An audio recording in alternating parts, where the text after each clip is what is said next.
A ekziston Perëndia? A ka të dhëna të mjaftueshme për të provuar ekzistencën e tij? Nëse me të vërtetë do të kishte Zot, a nuk do t'i jepte ai fund ligësisë dhe vuajtjeve në botë? Do t'i diskutojmë këtë pyetje me një nga filozofët më influencues të kohës sonë, Dr. William Lane Craig. Dr. Craig është profesor i filozofisë në Shkollën Teologjike të Talbot në Kaliforni. Ai ka kryer studimet universitare në Kolegjin Wheaton dhe studimet master në Trinity Evangelical Divinity School. Dr. Craig mori gradën shkencore doktor i filozofisë nga Universiteti i Birminghamit dhe titullin doktor i teologjisë nga Universiteti i Minimit. Dr. Craig është autor ose redaktor i më shumë se 30 librave, përfshirë Argumenti kozmologjik i kalamit, Paranjohja hyjnore dhe liria njerëzore, Kozmologjia e teizmit, ateizmit dhe shpërthimit të madh, dhe Perëndia, koha dhe përjetësia. Në vitin 2016, Dr. Craig u shpall si një prej 50 filozofëve më ndikues të kohës sonë nga The Best Schools. Le të ndjekim tani intervistën e Dr. Craig dhënë posaçërisht për audiencën shqiptare. Dr. Craig, I want to thank you for taking time to respond to some of the questions that Albanians have concerning the matters of faith. I want to start our conversation together discussing a little bit about the name of your ministry, Reasonable Faith. So these two words that you have put together, reason and faith, aren't they incompatible with each other? Generally, it seems that either one accepts something as true by faith because it is divinely received and believed as such, or one uses reasoning to arrive at the truth. Don't you see a contradiction here? I don't, Count, at all. The name comes from my book, Reasonable Faith, which was actually suggested by the publisher. This was the publisher's idea for a title of the book. And to be honest, at first I didn't like it because I thought it was sort of boring. Reasonable faith, that doesn't sound very exciting or controversial. But as you point out, what I didn't realize is that in the minds of many people, this is very controversial to talk about reasonable faith. It sounds like a contradiction to some people. But I think that's because of a misunderstanding of the nature of faith.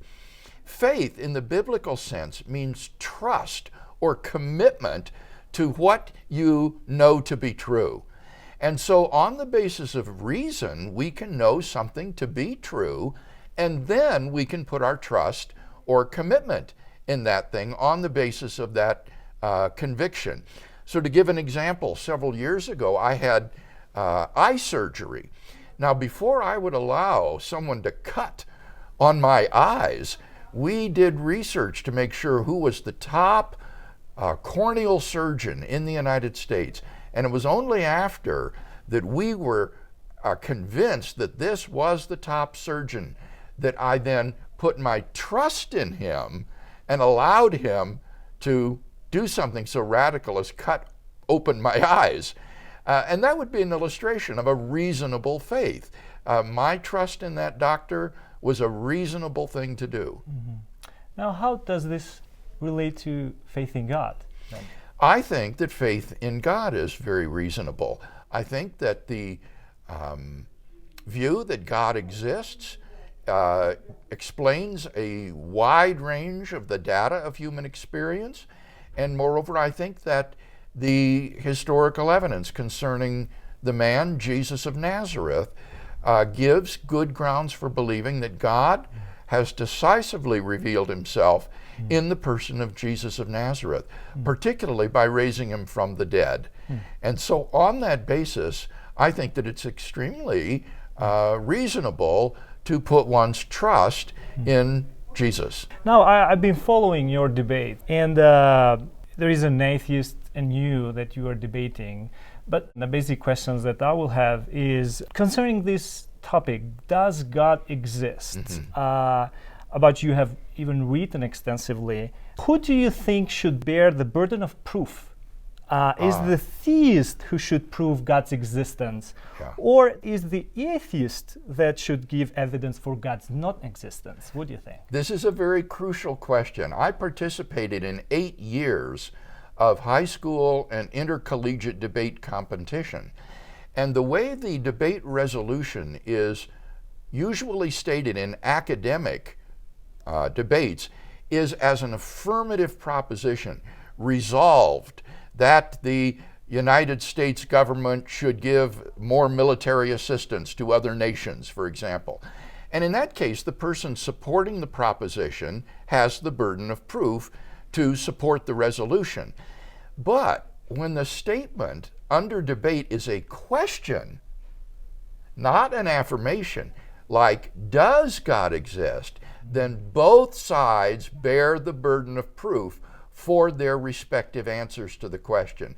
And so that is why you may have noticed I always have the debate proposition framed as a question so that both sides have to share the burden of establishing their case for their answer to the question. Dr. Craig, how would you respond to someone who says, if God exists, why does he hide himself? I would say that God has given ample evidence of his existence in such facts as the origin of the universe at a point in the finite past, the fine-tuning of the universe for intelligent life, the applicability of mathematics to the physical world, the objectivity of moral values and duties, and the resurrection of Jesus from the dead. I think that gives ample evidence for belief in God's existence. And I don't think that the atheist can therefore complain that God has not given sufficient evidence of his existence. And if the atheist would demand, well, why doesn't he give more evidence of his existence? He could have made his existence patently obvious by, say, writing his name in the stars, God exists, or something like that.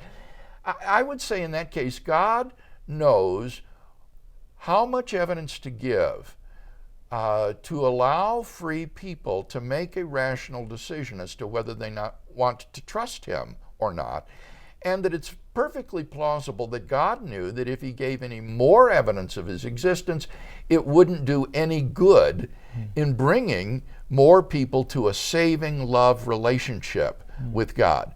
They might believe that God exists if he wrote his name in the stars. They might add an additional item to their inventory of things that exist. But that's no reason to think it would produce a love relationship with God, which is what God is really interested in. He's not interested in just getting people to believe he's there.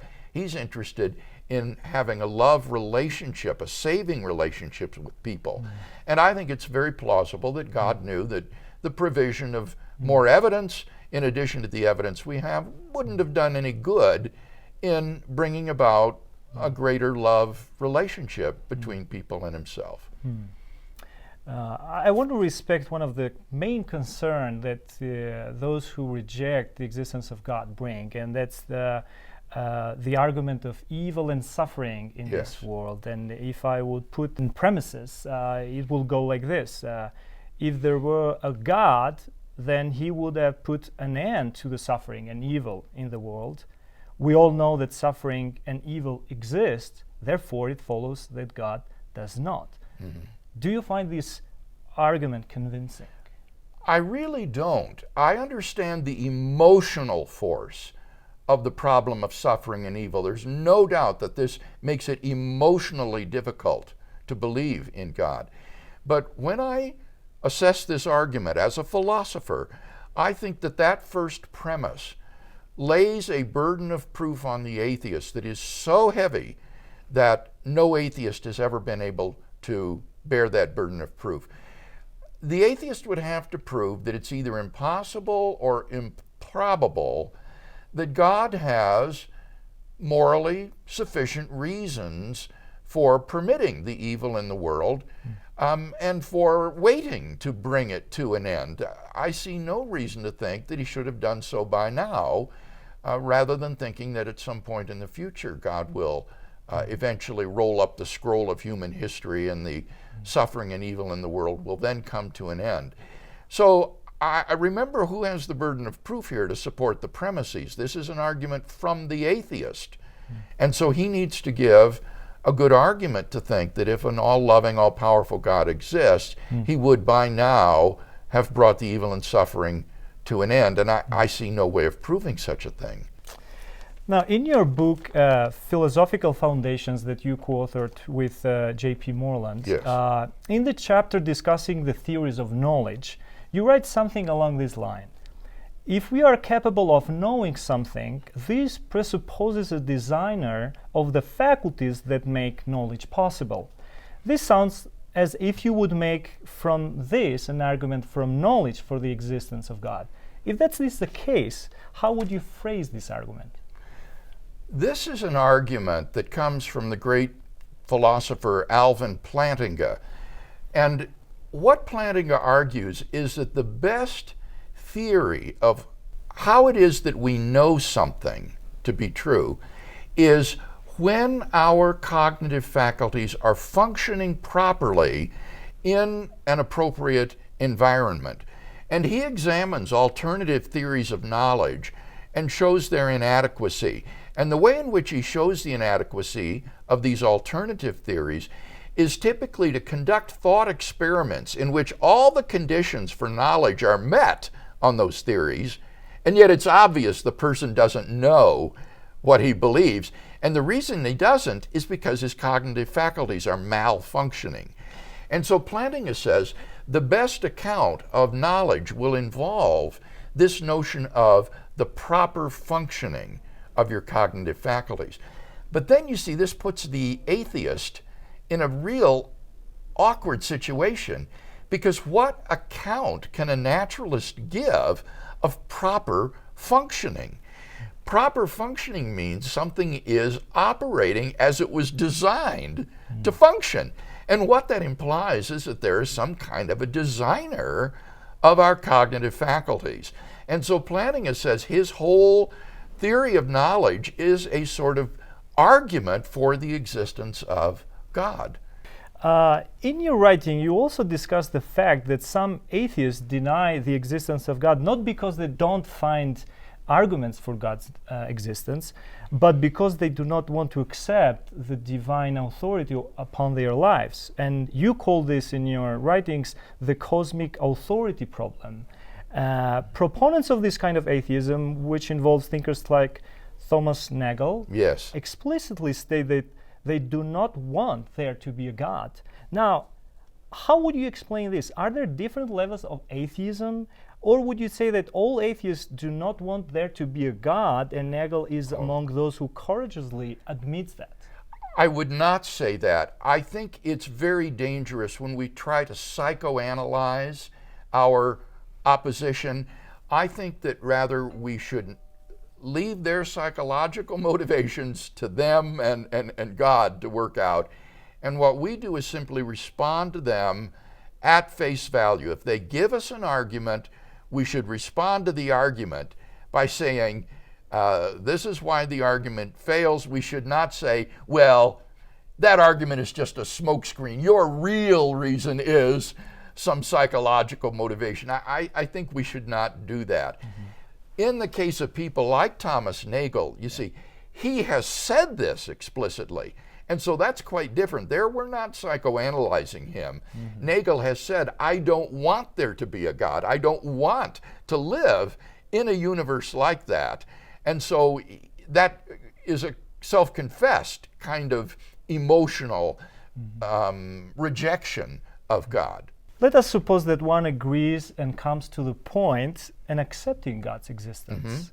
Mm-hmm. Now, considering the old saying, all roads lead to Rome, can this not be an analogy for the different religions that exist out there? That these religions may represent different ways, but they all lead to the same God. I think that anyone who has studied the world's religions understands that that is not true. The world's religions make different and contradictory claims about the nature of ultimate reality. To take an example, contrast Buddhism and Islam, for example. Islam believes in the existence of a personal creator and designer of the universe who is perfectly good, before whom we are sinful, whose forgiveness we need, and in the absence of turning to him in faith, we face everlasting damnation. The Buddhist believes none of that. The Buddhist believes that reality is ultimately impersonal, that we have no soul, that there is no difference between right and wrong, and therefore there is no problem of guilt, nothing to be forgiven, and when we die, we simply return to the whole and are personally annihilated. So Buddhism and Islam have almost nothing in common, and therefore it's simply impossible to say that they both teach the same thing.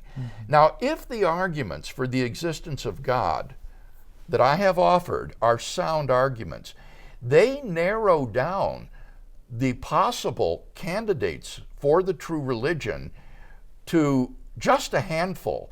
They will eliminate not only atheism, but also polytheism, all sorts of pantheistic religions such as Hinduism, Buddhism, Taoism. They basically narrow down the options to Judaism, Christianity, Islam, and perhaps deism, a sort of religion of nature. And so that will be the choices from which you have to make your pick if these arguments for God's existence are sound. Okay, let's talk from there. Why should one choose Christianity then? Why is the Christian God more convincing than the deities of other religion? And we are talking now for monotheistic religions. Yes, that's right. I think you need to look at the person of Jesus of Nazareth to answer that question. Our viewers need to understand that Jesus of Nazareth is not just a religious figure in a stained glass window in a cathedral. Jesus of Nazareth is a real person of history whose life can be investigated by the ordinary canons of historical research, just like Alexander the Great or Julius Caesar. And the question will be, which of these religions of the world give the best account of Jesus of Nazareth? And here I think the Christian account of his life and teachings, and particularly of his resurrection from the dead, is superior to these other religions. Take, for example, Islam. Islam denies that Jesus was even crucified. It says in the Quran, they did not crucify him, neither did they kill him. It only appeared to be so. Well, this is a huge embarrassment for Islam, because the one single fact that is universally recognized by historical scholars about Jesus of Nazareth was that he died by Roman crucifixion. And yet this is the fact that Muhammad and the Quran chose to deny about Jesus, and therefore it cannot be an accurate, true understanding of who Jesus of Nazareth was, because it gets this central fact wrong. Mm-hmm. Could it be Judaism? That will depend then on if you think that Judaism gives an adequate account of this man, Jesus. Mm-hmm. Jesus had a radical self-understanding. He claimed to be the Jewish Messiah. He claimed to be the Son of God in a unique sense that set him apart from Jewish kings and holy men. He thought that he was the divine human Son of Man prophesied by the prophet Daniel in the Hebrew Bible.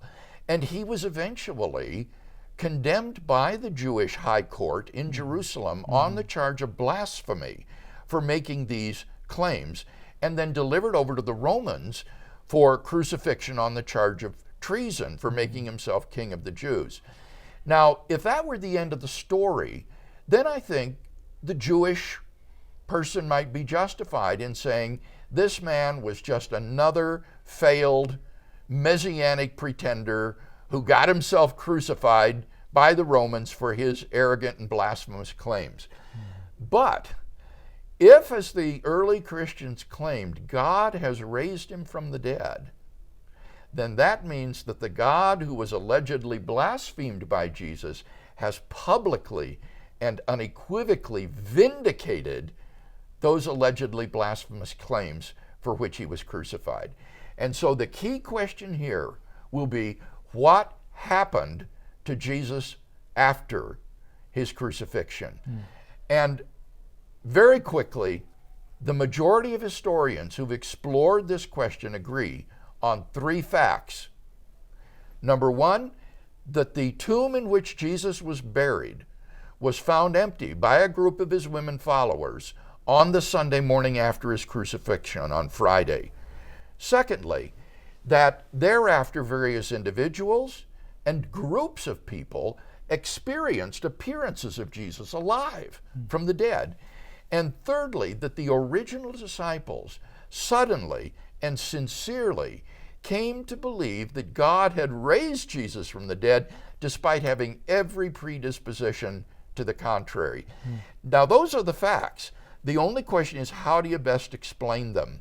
And I cannot think of any better explanation of these facts than the one that the disciples themselves gave, that God raised Jesus from the dead. And for that reason, I think the Bible-believing Jew should say, he was the Messiah after all, and I'm going to follow him and make him my Lord. One of the objections that I've experienced in my ministry in Albania is that despite Jesus' redemptive work on the cross, it seems that not all people will be saved, and some of them will end up separated by his presence. So why can't an all-powerful God forgive all people? God could extend forgiveness freely to all people, but that forgiveness has to be received in order for reconciliation to occur. And so long as people have free will, God cannot coerce them to accept his pardon of their sins. So in one sense, I don't think God sends anybody to hell. He stands with open arms, ready to forgive and reconcile. But people freely and irrevocably reject God and so separate themselves from him forever. So in one sense, God doesn't send them to hell, they send themselves. So I would say that God does freely forgive all persons. At least he offers that pardon to them, but it's up to us whether we will accept that grace and that reconciliation, or whether we will refuse it. Is it any final message, Dr. Craig, that you would like to address our viewers in Albania? Well, I think that Albania has suffered enormously for many, many decades under the tyranny of Soviet Marxism. And as it emerges into a new century and charts a different way, I hope that Albanians will consider the truth of the Christian faith in contrast to the atheism that Marxism tried to cram down their throats for so many decades. It is a new era now, a new day, and the growth of the Christian faith throughout the world, in Asia, in Africa, in Latin America, is burgeoning. It is growing all over the world. And I think it would be wonderful if Albanians were to consider afresh the claims of Jesus Christ and to turn to him for finding reconciliation and fellowship with God. It has been my delight to discuss with you, Dr. Craig. Thank you so much for your time and your thoughts in this. The pleasure's been all mine. God bless. Thank you.